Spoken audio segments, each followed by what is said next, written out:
Madam Mayor and members of council, thank you for this opportunity to provide you with a brief recap of National Night Out 2014. I wanted to kind of set it up and then pitch it over to Karina Tyndall, who can give you some hard numbers and stats on what we did this year. And we should have a slideshow playing for those people that don't want to watch me. So this year was our largest National Night Out event to date. We've been doing this now for 8 years. The first 3 years we did it, we held what amounted to a community gathering at a single location that we did up near Memorial Park on the basketball courts, on the old basketball courts at the high school.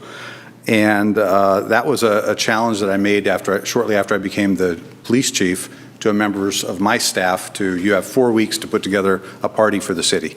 Make it happen.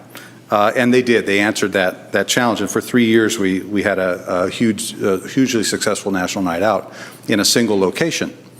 5 years ago, I challenged Karina Tyndall, our community engagement specialist, to push it out into the neighborhoods. We had been bringing people into our party and bribing them with food and some conversation. And what we had decided was we wanted to challenge our community block by block to start enjoying this event.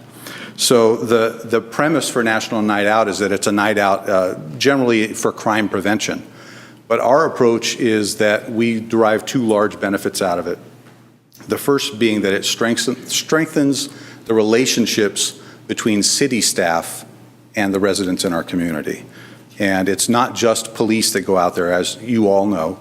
It's a mix of city staff from virtually every department in the city, members of council. We have a consistent community volunteer who also goes out with us. And that interaction with city staff, those opportunities to interact in the neighborhoods, is half of the value that we get out of this. The other half, the second value, is derived from the relationships that the neighbors themselves build among themselves. We get community resiliency, and those relationships help us not only with crime prevention, but with disaster preparedness and with just neighborhood quality of life. Huge benefits that we derive from this program.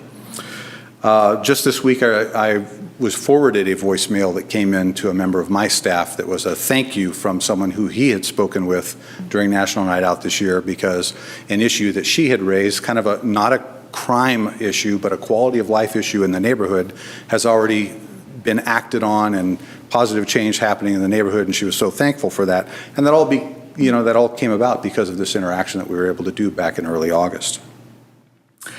So we could not do this without the support of City Council and without tremendous support from virtually every staff member in the city that comes out and helps us and helps prepare for that night.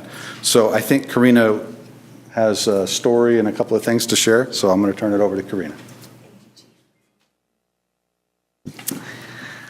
Good evening, Madam Mayor, members of council.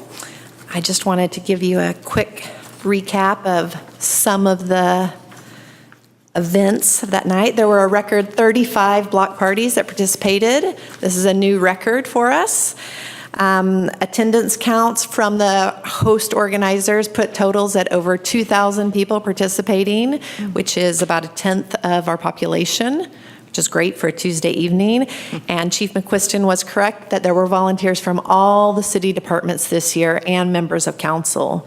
And it was just great seeing everyone out there in their bright blue polo shirts interacting with residents.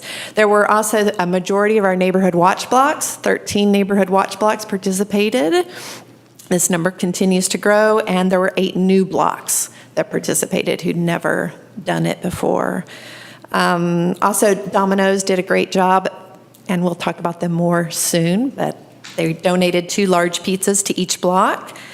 And overall, it was our biggest and I think one of our most successful National Night Outs yet. I just wanted to tell a short story to kind of help understand, because sometimes the numbers tell a story, but sometimes also the real personal interactions tell a story. So this is my favorite National Night Out story. I started doing this in organizing National Night Out in 2009, and we went to a block.